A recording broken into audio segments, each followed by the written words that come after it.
મેં લોકો પુણ્ય કરે એ માટે સ્વર્ગની લાલચ આપી કે પુણ્ય કરશો તો સ્વર્ગનું સુખ ભોગવવા મળશે.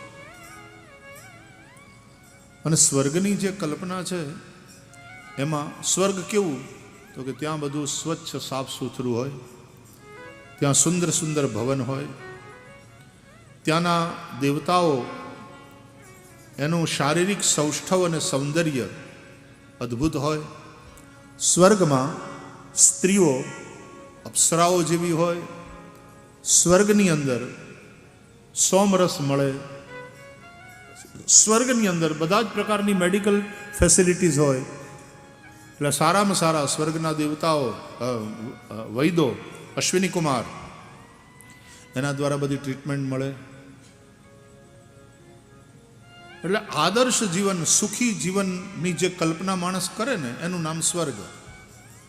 કે દરેકની પાસે સારામાં સારા રહેવાના ભવન હોય, દરેકના શરીર સ્વસ્થ હોય, સુંદર હોય, સૌષ્ઠવથી યુક્ત હોય, ત્યાંની નારીઓ અપ્સરા જેવી સુંદર હોય અને સાફ સુથરું નીટ ક્લીન હોય બધું. સ્વર્ગની અંદર ક્યાંય દરિદ્રતા નથી, એટલે ત્યાં કોઈ ભિખારી ન હોય. બધાની પાસે જીવન આવશ્યકતા ભરપૂર માત્રામાં હોય. કદાચ કોઈ માંદવું પડે તો મેડિકલ ફેસિલિટીઝ પણ હોય. એમ સુખી જીવનની જે સર્વશ્રેષ્ઠ કલ્પના થઈ શકે એનું નામ સ્વર્ગ. આ સ્વર્ગ અને નરકની વાત ક્રિશ્ચિયાનિટીમાં પણ છે. There is hell and there is heaven. આ વાત મુસલમાનોમાંય છે. જહન્નુમ અને જન્નત. તો જન્નતની અંદર પાછી એને 72 હૂર હોય. અને પાછા શું કે ખબર, જન્નત મેં શરાબ કી નદિયાં બહેતી હૈ. તો એ જ પીવાનું ને. મને ધ્યાન તો એમ જ ને અંતે. એટલે અહીં મળતી ન હોય ને પોલીસ પકડી જાય, લેકિન વહાં શરાબ કી નદિયાં બહેતી હૈ.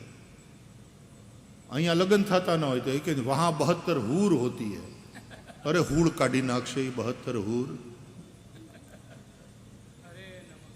तो जहन्नुम और जन्नत, स्वर्ग और नरक, हेल और हेवन, दुनिया के सभी धर्मों ने ये कल्पना करी है. અને એટલા માટે સ્વર્ગ સુખની બધા ઈચ્છા કરે.